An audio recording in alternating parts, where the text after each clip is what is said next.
Yes, my friend Sunny. So we are back and we are going to be talking about Florentino Perez today. First, I'm going to show off what Red Bull pitches as a healthy start on the day.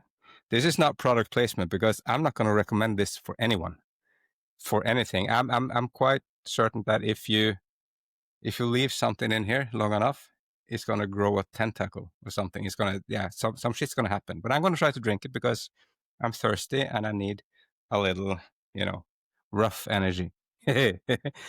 Sunny, how are you? I'm great. Yourself?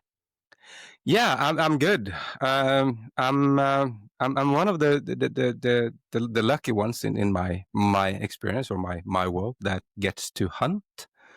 So I'm leaving tomorrow for 3 days, going moose hunting up in the mountains together with some friends. So yeah, we'll be out in the pitch black, having a fire, having a beer in the afternoon, and using the light to go out and hunt. I'm looking forward to that. That's going to be nice. Quick digression. What are you hunting for? This time it's moose or elk. Moose. It's basically it's in the deer family. So you have roe deer, white deer, muntjac, whitetail, and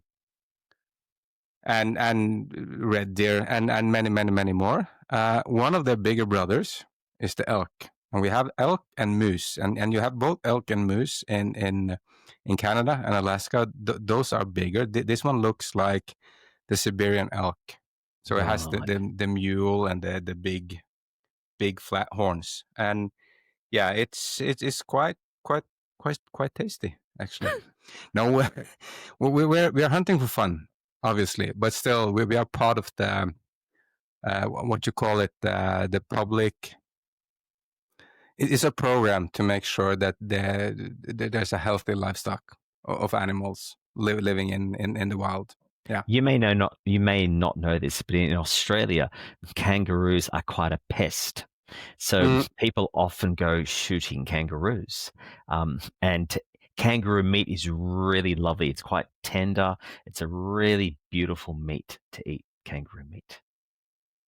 That sounds something like I wanna try that. I wanna taste it because it sounds good. Is it white or red? It's a red meat. The meat is red meat. Yeah. Okay. Yeah. Yeah. So we are going to talk about Florentino Perez today.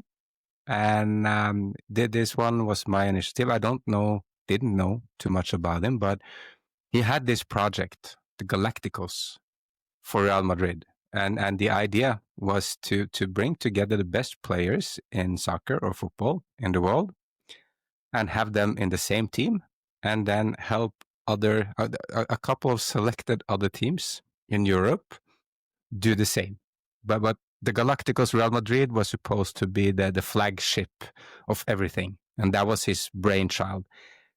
And he came quite close to do it. So on top of your mind, Sonny, what do you think of Florentino Perez? He's got balls. This is a word that came up last time.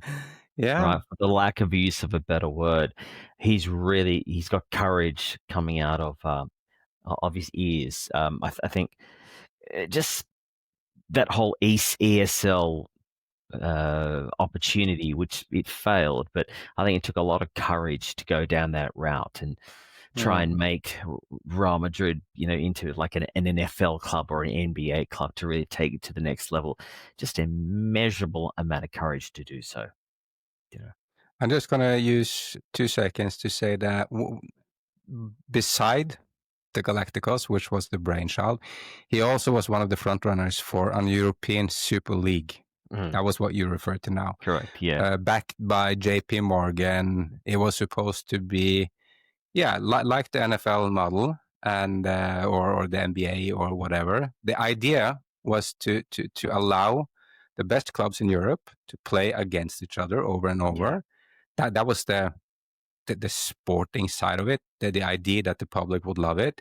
The business side of it was quite a lot more sinister, because if you are going to make money on sports, you're going to have to make a profit somewhere. Now, in European sports, a club can use 80 to 95% of their total income on wages to the players. Now, that sounds like, a basic business decision. It's okay. You can live with it. Now, if you compare that to NFL or NBA, I think the cap is 45 or 50%. That means that if you own an NFL team, you can make a lot of money. Yeah. Now, if you own a European football team or handball team or basketball team, you won't make any money at all because all the money will go to the players. So yeah, they sold it as a sporting concept, but at the end of the day, it was all about making more money from the public. That was a discretion. I'm sorry. Yeah. But But I he agree was with you. He is ballsy. he's visionary. Mhm. To take Real Madrid, and a European football club, and turn it into a business, just like a Mhm. real business, like an enterprise where a lot of revenue came from merchandising, you attracting the right stars, your David Beckhams of the world. I mean, there's a huge notable marquee signings. But he also would go to the top of the tree, but also he'd gamble and bet on these younger 16, 17-year-olds. I have an explanation for that as well. I'm quite into European football, obviously. The reason why Real Madrid went for the 16 and 17-year-olds was because Florentino Perez felt that the Galacticos was enough. When you have 11 of the best players in the world, that's enough. You don't need any more. So when you have Zidane and you have Roberto Carlos and you have Beckham and Ronaldo and they are all there, it's enough. Now, the consequence of that thinking was that there's no more money to buy any other players. At the same time, Barcelona, they found this little gem called Ronaldinho, and they had a lot of young players coming up, and they won everything. So they kind of tippled the Galacticos. I think the only thing they won was a Spanish Super Cup or something. But yeah, Go step back for a second. yeah. You said 11 of the top players, right? And you're getting the cream of the crop. Yeah. You're getting at the top echelon. There's no guarantee that they're going to work together. No. That's the thing. On paper, it's going to work, right? Because they're your top 11 players in the world. But do they play together? Do they play as a team? Is there respect? Is there leadership? Is there accountability? A lot of questions. I think what we are seeing here is that when you bring together 11 people that are supposed to be literally better than everyone else, he's supposed to be the best goalkeeper, the best center back, the best left. Everyone was supposed to be best. That comes with an ego. They are used to be the center of attention and the go-to guy, and they are never the one to be blamed because if their team loses, it wasn't their fault, it was someone else's. And now you have these 11 people working together and it didn't work. What kind of lesson can we take from that? I think you go in it with the right attitude or right approach that you want to get the best 11 players on the field every week. And in theory, that works. However, I guess in practice, in the real world, there are a lot of nuances and variables that come into play, which will totally debunk that myth that you will win if you've got the best 11 players. Like a lot of companies will say, we will do the best. We will win the most sales because we have the best sales teams. I think Yeah. that's just a crock of shit. I mean, the best sales teams. How do you know you've got the best sales team? You're just making these massive, wildly assumptions. Is the player going to be, on par on the weeks that it matters? Is their personal life going to impact their professional lives? I'm going to think yes. So there's a lot of these factors that exist beyond the pitch that have an impact upon their playing time. So I think it's just no guarantee. I think it sounds good in theory, but it's the real magic happens when you've got our ships sailing in the same direction. You've got people who are in it together. They're playing as a team, and they realize the bigger picture. And it's not just about the individual; it's the collective. Yeah, and can it be something like that? Let's say to win as a team, you need to make sure that well the team has to be better than its parts. Isn't that a way to say it? And you had like the great Michael Johnson, the Red Bull team of the 90s and stuff like that, where obviously they made each other better. But to make sure that you have a team that makes each other better, they have to be compatible. They have to have complementary skills. And, just cherry picking people based on their resume, who they are, is not necessarily something that's going to fit the system nor each other. Because I think Isn't it a little weird that a guy like Florentino Perez, which we have to bring some context to him as well, because he was the manager and the architect behind one of the biggest entrepreneurs in Europe by a milestone. It was an amazingly big and successful company. I don't know how many people they employed, but let's say it was a top 50 company in Europe the last 50 years, size-wise, which is quite amazing. So his capability to building teams, understanding structures, and these things is there's no need to question it. But somehow he didn't quite manage with Real Madrid. what do you think was missing? Well, it's kind of proof is in the pudding, isn't that an English term? First of all, they didn't really win anything. They assembled this team of massive profiles, and only to see that their arch rival, their nemesis, went on and out in Europe and won the Champions League, I think 3 years in a row or something. That is Barcelona, for those who didn't know, which was a team full of homegrown players. Xavi, Iniesta, Busquets, all these people, everyone, Piqué, all these people everyone have heard about, that there was young people, young guys from Barcelona. Obviously there was some Brazilians and there was some flair as well, but he went out, Florentino Perez, to build this massive Galacticos team, and was supposed to take on the world, and literally, excuse my French, had their ass handed to them by this team of local boys from there. And it wasn't just rivalry. It was the worst team ever to do it. Yeah. And the guy that was the architect behind everything, spending all this money and everything, was a guy that literally was capable of building one of the biggest companies within construction in Europe that we have seen. What happened? Because on paper, you'd think he'd go from construction through to running a football team with a lot of transferable skills, leadership, crisis management, conflict resolution, vision. And I think he did succeed in certain parts. For example, navigating COVID, I think he did quite a reasonable job of that.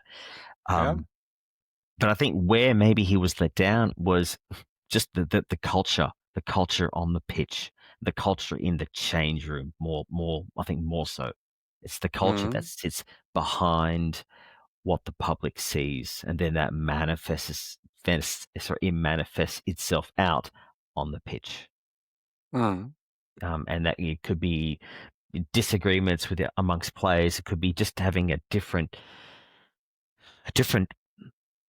makeup or a different concentration point of what's important. Values might be different. And then you brought up egos a while ago. Egos are a huge thing. And how do you manage those egos in this situation? It's a tough thing. Can it be something along the lines that it's sports are more competitive than regular business? the Japanese have this saying. It's not quite the same, but I'll get there. Yeah. Business is war and war is business. And I think the same thing could be said for sports. Sports is war, Yeah. war is sports. And I think with the amount of money that's involved, because you can have players who come from very, very humble beginnings. That could be basketball players, it could be football players in Europe, and they can, if they play their cards right, and I think there's a lot of luck that sits behind it too, a lot of hard work at the same time, right place, right time, it's just right destiny. They can end up becoming billionaires, which is unheard of in one generation. I think we spoke about Michael Jordan last time. Yeah. He was one such person that made that leap, despite his divorces, which have cost him a lot of money. You know, Yeah. but I think sport is business, and business is sport. No, but it makes sense. Okay, so let's bring this back to Florentino Perez. He is a guy that's been prominent in both Spanish and European politics. He went in and became a household name in sports. How many club managers do you know of except Florentino Perez? I mean, like, executive management team, not the manager of the team, but the executive. That's fucking unheard of. That's not something that happens. So obviously he must have, I don't know if you call it great pull, or he must at least be an insanely charismatic leader. Yeah, I think part of it's charisma. I think it's just having making those right decisions and having the fortitude to stick it out, and at the same time having the flexibility to change if you see which way the wind is blowing. It's like Mike Tyson had this famous quote where he says, "What's your plan when you jump in the ring?" And he says, I think we may discuss this. I have a plan until I get punched in the face.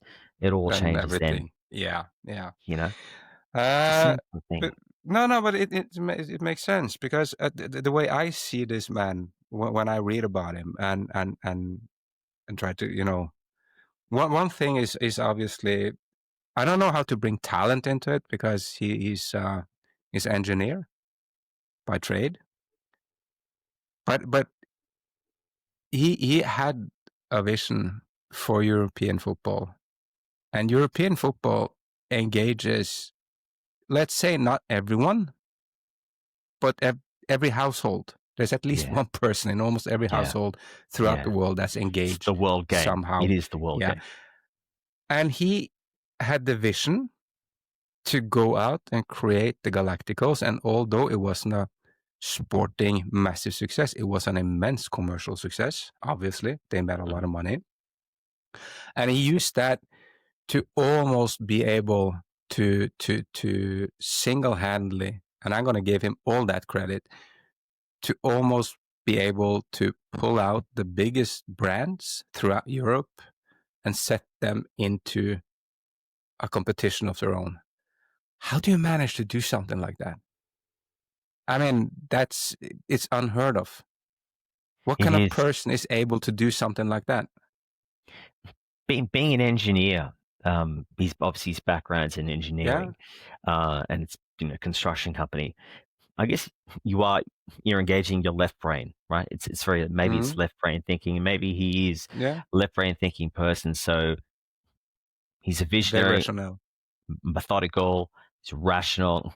Things make sense. It's concentric movements forward, right? Things change. Okay, let's deviate to the right, and then we'll go forward. So I would imagine he would be engaging that side of his brain. At the same time, he's got to have people who will engage their right side of the brain. So your broader mind thinkers, your top line thinkers, and then together you've got a pretty powerful combination. May I just thought about something. Maybe his whole approach was just that. He was charismatic, a visionary, using one side of the brain, the logical. This is smart. The clubs make more money. The fans get the better players. and that was his side of it. And he completely forgot the other emotional part of it, the part where local clubs need to be able to hate each other. Manchester United needs to be able to hate Liverpool or Manchester City. Manchester City, Yeah. yeah. While as, so from his point of view, the logical case was that, okay, this is good for the clubs. This is good for the fans of the clubs. Okay, the clubs, they get to be the massive entities they are. They get to face each other on a regular basis. And the fans get to see the best clubs meet the best clubs. It's all logical. It just makes perfect sense. I get it as well if that's the only point of view. Now, when you bring in the fact that, okay, first of all, people in Manchester needs to be allowed to hate people from Liverpool. It's just the way it is. They've done that for a time. I think if you go back in time, you can see Leeds and United, they hate each other because the War of the Roses. That was 1,000 years ago. They still hate each other because of that. Okay. Yeah. And he miscalculated that one first. And then secondly, you need, if you support a smaller club, like a club in Norway or Sweden or Denmark or Belgium or the Netherlands, they were excluded totally. So all of a sudden, they weren't allowed to. I think, at least for now, we can at least conclude that he is charismatic because he has to be. And yeah, he is. Obviously, everyone that's seen an interview with him can see he is. And he's extremely logical and methodical and visionary. And I think those three traits, the methodical, visionary, logical, are extremely well developed in that man. Yeah, and to have this vision, you have to. It's not just about having a vision, I think, which is important. You do need to sell that vision. You need to convey and communicate and articulate that vision. And I think that's what he was able to do. Just articulate and project that That's vision. what I'm thinking when I say charismatic. He has to have the capability. And just to bring that into to the best diagram that we've been working on, we had the passion from Warren Buffett, which obviously, we do know he knows a lot more, but we had passion. What we can see from Florentino Perez is that he is extremely strong on logic, basically understanding how things are connected and working together, because you can't have a vision like his unless you really understood football and you really understood business. So he is knowledgeable as fuck as well. Sorry, my French.